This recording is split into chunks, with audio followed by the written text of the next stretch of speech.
ደብረ ዘይት ደብረ ዘይት yookiin tulluu ejersaa. Maqaa Abbaa, kan Ilmaa, kan Hafuura Qulqulluu, Waaqayyo tokko. Ameen. Dabra Zayit yookiin tulluun ejersaa gooftaan keenya Iyyasuus Kiristoos waa'ee lammaffaa dhufaatii isaa bakka itti dubbatedha. Gooftaan keenya qorichi keenya Iyyasuus Kiristoos tulluu Dabra Zayit gubbaa taa'ee waa'ee lammaffaa dhufaatii isaa akkas jedhee dubbateera.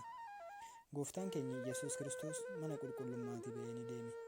Duuka bu'oonni isaas gara isaatti dhiyaatanii akkas jedhaniin: manni qulqullummaan kun akkamitti akka ijaarame ilaalii jedhaniin. Gooftaan keenya Iyyasuus Kiristoos garuu deebisee akkas jedhe: kana hundaa ni argitu? Dhuguman isiniin jedha, dhagaan kun dhagaa kanarraa osoo hin kufin akkasitti nafuu jedheen.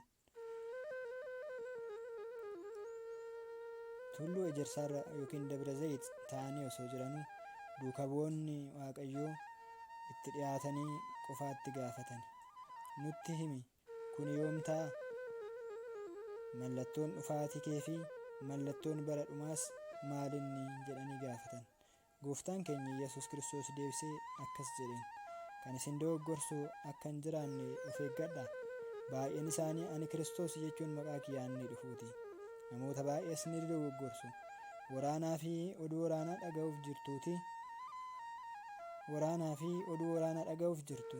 Kuni ta'uun dirqama waan ta'eef of eeggadhaa. Garuu hin rifatinaa. Guyyaan isaa hin geenye waan ta'eef uummanni uummata irratti, mootummaan mootummaa irratti ni ka'a. Biyya irrattis beelli, dhibeen daddarbaan, kirkirri lafaa ni ta'a. Isaan kun hunduu mallattoo ciniinsuu jalqabaati. Yeroo sana rakkinaaf dabarsanii isin kennu, isin ajjeesisus. Anaaf jettanii namoota fuulduratti kan jibbamtan ni taatu. Yeroo sana namoonni baay'een amantaa isaanii ni jijjiiru.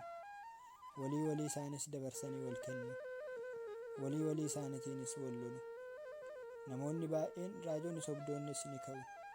Namoota baay'ees ni dogoggorsu. Hammeenyaa fi lolarraan kan ka'e jaalalli namoota gidduudhaa ni qorriti. Hanga dhumaatti kan dhaabbate garuu inni ni fayya. Addunyaa hundatti ragaa akka ba'uuf wangeelli mootummaa Waaqayyoo addunyaa hundatti ni lallabama. Kana booda xumuratu ta'a.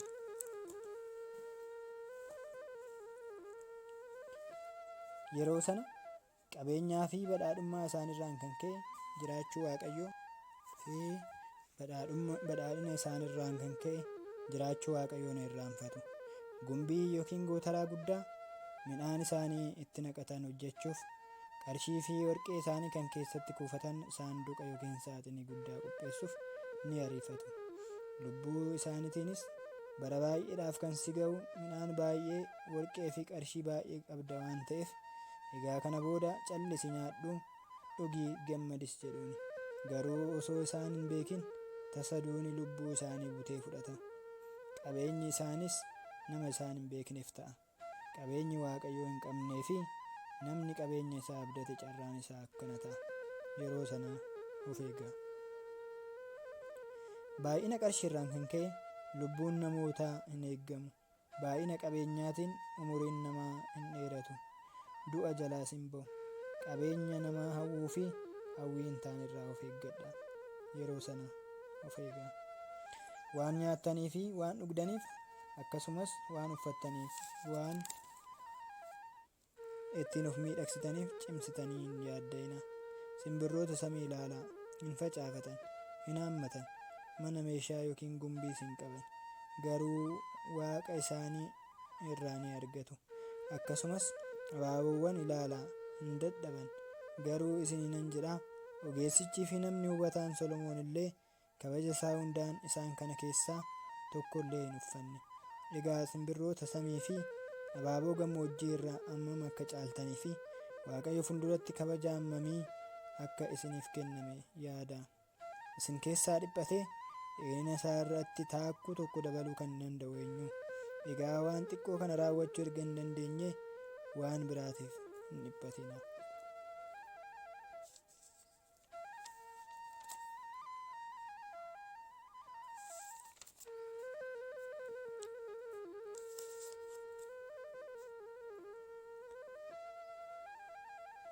Warreen gaarii yoo ta'anii fi immoo kan isaan fayyadu hafuurri qulqulluun ni kennamaaf. Maqaa koo yommuu ka'u ni gammadu. Hojii addunyaan kun hojjettu hin hojjetan. Tapha ishees hin taphatan. Bittaasii ol jalaa ba'uuf jecha ajaja koo eegaa. Yeroo sana namoonni ilkaan baasanii mataan isaanii haarrii ta'ee dhalatu. Amantii isaaniis ni jijjiiru. Afaan isaaniis akka milaaccii qara qabuuti. Afaan isaanii lolaa fi gidiraadhaaf akka qalqallootti kan banamedha.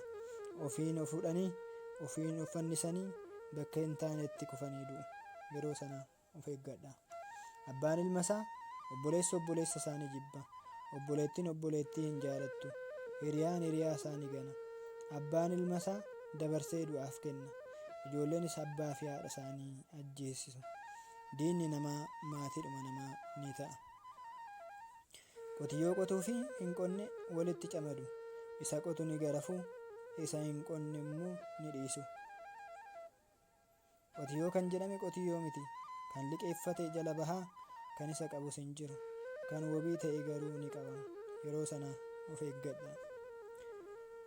Na nyaadhaa kan jedhan firiin wayinii fi turungoo mi'aawaan ni uumamu. Garuu kan isaan nyaatu hin jiru. Hadhaawaa nyaatu malee. Wayinii fi turungoo kan jedhaman wayinii fi turungoo miti. Kitaaba qulqulluu fi abbootii beektotaa fi barsiisota wangeelaati. Yeroo gorsan, yeroo barsiisan ni tuffatu malee kan isaan dhaga'u hin jiru. Yeroo sana of eeggadhaa. Yeroo sana bineensonni gammoojjii bakka isaanii dhiisanii magaalaatti galu. Bineensota gammoojjii kan jedhaman baahitaawwota kan ofiin jedhan garuu hojii baahitaawwii kan hin hojjannedha. Tsooma, kadhannaa, halkan dammaquu hin beekan. Monoksoota ofiin jedhu garuu hojii monoksootaa hin hojjetan. Eeyyama Waaqayyoos hin raawwatan. Obboleessaa fi hiriyaa isaanii hin jaalatan. Akkuma nama addunyaa kana aangoo fi kabaja qabeenya barbaadu. Eebbaa fi barakata koo yommuun lafarratti dhangalaasu gatanii hadhaawaa nyaatu. Sirba seexanaas ni jaalatu. Bara sana loltoonnis mootonnis qulqulloonnis cubbamoonnis garboonnis gooftonnis seexanaaf bitamu. Cubbuu fi of tuulummaadhaanis ni guutamu. Jaalalaa fi gad of qabummaan waan hin qabneef kadhannaan isaanii Waaqayyo fuulduratti gatii hin qabu. Ixaanni isaanis gara samiitti ol hin ba'u. Isaan kana fakkaataniif balballi jannataa hin banamu. Yeroo sana of eeggadhaa. Waa'ee Dabra Zayit ilaalchisee sagantaa gabaabduu kana kan isiniif qopheesse ana Diyaaqoon Dajanee Gizaa'uun ture. Sagantichi yoo isinitti tole itti nuufuufi jedhaatii naaf barreessaa. Guyyaa kanaan kan nu ga'e guyyaa du'aa ka'uu isaatiinis nu haa ga'u. Galanni haa ta'u Waaqa tokko kan ta'an Abbaaf, Ilmaaf, Hafuura Qulqulluuf.